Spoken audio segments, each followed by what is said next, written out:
Guys, magluluto tayo ng Baguio beans. Kailangan natin syempre ng garlic, chili, ground pork na nilagyan ko na ng paminta. Syempre, olive oil at oyster sauce. Dito natin papupulahin ang ating garlic. Dito naman natin iluluto ang ating ground pork at beans.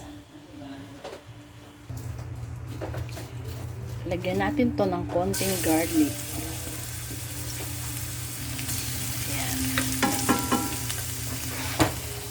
Dito naman sa kabila, ilalagay natin ang lahat ng garlic. Ilagay natin ang chili. Ilagay natin ang pork. Ilagay natin ang beans. Ito na guys. Ilagyan ko na ng oyster sauce.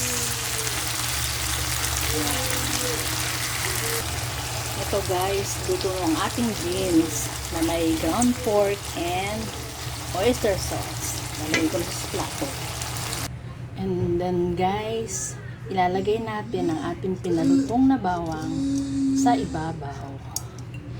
Ayan.